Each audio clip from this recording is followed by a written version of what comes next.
Okay sir. தமிழக வெற்றி கழகத்தோட கூட்டணி அப்படின்ட்டு ராகுல் காந்தி வந்து டிவிக்கோட கூட்டணி வைக்கிற மாதிரி சொல்லிக்கிட்டு இருந்தாங்க. இன்னொரு பக்கம் வந்து செல்வ பெருந்தகை வந்து கூட்டணிக்கு முரண்படலை அப்படிங்கிற மாதிரி சொல்றாங்க. இது பீகார் எலெக்ஷன்ல ராகுல் காந்தி அவர்கள் தேர்தலில் தோல்வியை சந்திச்சதுனால இது விஷயம் நடக்குதா சார்? செல்வ பெருந்தகை வந்து தமிழக காங்கிரஸ் தலைவர், அவ்வளோதான்.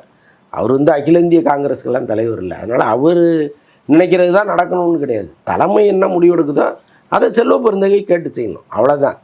அதனால் வந்து இங்கே அவர் எதிர்க்கிறாரு விரும்புகிறாருங்கிறதெல்லாம் தாண்டி ராகுல் என்ன நினைக்கிறாருங்கிறது தான் முக்கியமான விஷயமா இருந்துச்சு. இதில் நான் ஆரம்பத்திலே சொல்கிறேன், காங்கிரஸோடு கூட்டணி வருவதற்கு வாய்ப்பே இல்லைன்னு நான் தொடர்ந்து சொல்லிகிட்டே இருக்கேன். அதுதான் இன்றைக்கி நடந்திருக்கு. அதுக்கேற்ற மாதிரி பீகார் தேர்தலில் காங்கிரஸ் தோற்ற பிறகு திமுக மாதிரி ஒரு வலுவான கட்சியை கூட்டணியை விட்டு கொடுக்காது. ஏன்னா எதை நம்பி நம்ம விஜய்கிட்ட போக முடியும், திமுக வேணான்னு சொல்ல முடியும்னு அவங்களே யோசிப்பாங்க இல்லையா. ஸோ அதனால தான் திமுக தான் முக்கியம்னு அங்கேயே நின்றுட்டாங்க.